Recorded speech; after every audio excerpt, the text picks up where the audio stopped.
this season. And nice for them to sign off at least with a point, Nigel. Yeah, it's a late equaliser from Christian Benteke, as you said, but it's always nice to finish, without a defeat as it was. But I think it just shows a never-say-die attitude of these players at the moment. They don't know when they're beat, and that's the good thing. Didn't play particularly well tonight. The opening maybe 15 minutes did OK, and then dropped off really. Chelsea took control of the game, but in the end, that's one bit of fortune where the goalkeeper flipped it up in the air and Christian Benteke came in and got the equaliser. As you said before the match, Ray, a moment like this, thanking all the supporters, is not particularly fun after you've lost. So good that Christian popped up right towards the end. Yes, yeah, I mean, it was good for him and good for the crowd. It does make this walk round now a lot easier. But as Nigel said, it wasn't their best performance of the season. Had a lot of the ball in the second half. But again, wrong decisions at the wrong time with the final ball. And we needed a little bit of help by the goalkeeper palming it straight into Benteke, who doesn't miss from that sort of range. So a little bit of luck in the end, but I think it's right that the season the lads have had there, that they've got something out of this game when they haven't really been at their best. And as I said, they'll be enjoying that walk round, and obviously that famous anthem now being sang. I mean, no matter how old you are, it makes the hair stand up on the back of your neck. And I'd have thought those young lads going around with their daddies will probably look back at this video in a few years to come, Nigel, and think, yeah, I was there. That was the first time I walked around Anfield with my daddy. Absolutely, that's what it's all about. As you grow up, and you were there at Anfield, but there's a big game next week, and that's what I think a lot of these players' minds were on tonight. They weren't really at it. Yeah, I really do feel that, it was just getting these games out of the way tonight against Chelsea and obviously at the weekend against West Brom away, but really the big game is next Wednesday night over in Basel against Sevilla, and I think their minds weren't at it tonight, and I think you have to accept that a little bit tonight, but at least they didn't lose. No, and I agree with you. After that first initial 15 minutes, Chelsea started to get a bit of the ball, and Liverpool got sloppy. I've never seen Lovren give the ball away so much. I mean, there was one particular pass, I think he must have been 25 yards away from where he was trying to put it to. So, yeah, it was disappointing. You can understand to a certain extent. We've all been there, Nigel. You've got, a massive game coming up. The last thing you want to do is to get yourself injured before that game, because I think Jurgen, sort of the team he put out was probably the team that's going to start next week. Yeah. So all those players will be pretty aware of that, and therefore don't want to be getting themselves injured. And of course, the next time Jurgen Klopp is back in front of so many fans, he'll be hoping to be on the top of a bus, Nigel, around Liverpool with his first trophy as the manager in his hands. Absolutely, but not just for him, for all the players. They want that trophy and Champions League football here next year, and that's the big incentive. But I think what it shows tonight to the players is you can't switch it on and switch it off. You've got to be Unless concentrated. Hazard, maybe. Well, yeah, but Hazard played extremely well against Tottenham last week as well. He was brilliant here today, scored a fantastic goal. But those are the levels that we expect from some of the top players, and you've got to do it week in, week out, season in, season out, and he certainly hasn't done that for Chelsea. No. And that's why he's not been in the team for most of the year. He's had one or two injuries, but the other reason is he's not played like that all year. But when he's on his game like we've seen tonight, he's a problem to everybody, and will have a major influence on the Euro 2016 for Belgium, because he is a very, very talented player. But let's not talk about Chelsea.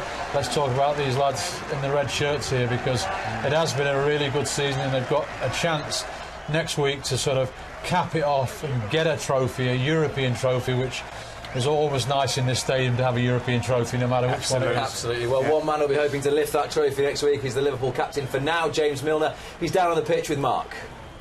Final home game of the season. How do you sum up tonight? Disappointed, obviously, not to win. We wanted to win the game. They're obviously a good team. We know we can play better than we did. We showed in patches what we can do, but I think we were maybe a yard or two off it tonight for whatever reason. A bit disappointing, but we're showing that character again to keep going to the end and get a point. Yeah, and that late goal just gives something to sign off with, I guess, here. Yeah, you want to finish with a win, and if you can't do that, you need to make sure we don't lose the game. So that was important, and like we said all along, many people obviously thought we might have one eye on next week, but we're 100% on tonight, and we're desperate to win tonight. I think you could see that by the way we kept playing, even though things weren't quite going for us. We showed nice touches at times, but maybe didn't put together a full, complete performance like we'd like. But you know, we kept going and managed to get a point against a good team. Yeah, it was a slow start at home this season, some drop points for games perhaps we felt we should have won. Do you feel, though, the second half of the season we've shown and set down a marker for next season of what needs to be the level? I think so, and I think that, you know, the more, I think the manager said it earlier on the season, it was giving the fans, you know, performances to believe in, and, you know, when we are losing late into games, the fans staying and us making them believe that we will get a goal and get back in the game. And I think if we can make this a fortress, and I think our performances will ultimately do that. But we know if we're doing the business on the field, these guys will get right behind us and create an amazing atmosphere. If we can, you know, make this a horrible place to play, you know, ourselves and the fans, it's such a massive plus if we can win our games at home.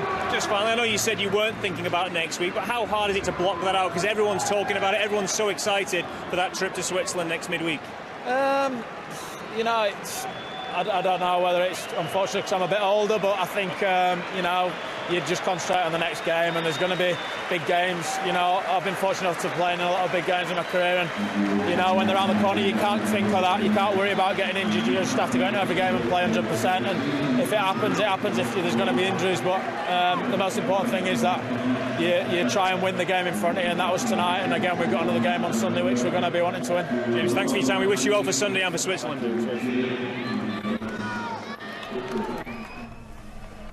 That's James Milner with Mark Benstead there. Most of the players are off the pitch now. It just resembles something of a creche in the goal mouth with a lot of the kids playing around with the football. And when we look back at the efforts of some of the players this season, not bad for a free transfer, is he, James Milner?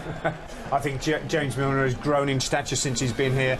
Really, I think when he came to start the season, maybe he was trying to feel his way into the club, but then I think taking the captaincy recently, because obviously of Henderson's injuries, really he stepped it up a level again. And you always know what you're going to get with James Milner. You're going to get 100%. He works hard, going both ways, you know, defensively and offensively. He, you know, this season I think there's been a lot of assists. I think something like 14 assists from him this season. And it shows how much the team needs him to stay fit and be sharp, and he's still got a good few years in front of him here, but a great free transfer. Yeah, I mean, I thought his interview was absolutely fantastic there. It just shows the type of player. He's so honest about the performance, not only his performance but the team's performance. Not what you want to see, but we finished up getting something out of it, so that's good. Absolutely. OK, well, let's hear from the man that salvaged the late point for Liverpool, Christian Benteke, with Mark. Christian, it was late, but a very important goal from yourself. How pleased were you to get that goal? Yeah, I'm happy to finish the last game home with a goal, but unfortunately we didn't get the 3 points tonight. It was a difficult night tonight. Chelsea played very well. Were you surprised at how well they played? I think because they have nothing to lose anymore, so they came in with a freedom, and yeah, to be fair, they were good today, and I think 1 point it's better than a lose. Yeah, you know Eden Hazard very, very well from your international time together. He showed tonight how good a player he is as well. Yeah, I think I even told him after the game that he looks really good, and I'm happy for him because he had a tough time as me, and I'm happy that he's back in shape again. Yeah, good for Belgium for the Euros. In terms of yourself, you scored today. Have you hoped you've put yourself in the manager's thoughts for a week's time in Switzerland, perhaps? As I said since the beginning, I'm gonna fight hard until the last second that I can play, and then we'll see at the end. Yeah. How do you look at your season here? Obviously, probably not scored and played as much as perhaps you would have liked, but do you feel you've settled in and you feel part of this club? Yeah, obviously, I didn't play as much as I wanted, but it's a football. I have to respect the choice of the manager. But yeah, I hope that next year I'm gonna be more involved in terms of playing time, and after we'll see. Yeah, and the manager, we saw him speaking to you when you came on. He seems to have still great faith in you, and he still has confidence in you, which must be nice. Yeah, I think he knows me. He knows me. I spoke with him a few years ago, so he knows my strength and my weakness. So after, it's up to him. Christian, thanks for your time. We wish you well for next week. Thank you. Christian Benteke with Mark there, and Ray probably knows deep down he's not first choice striker at Liverpool, but he's not doing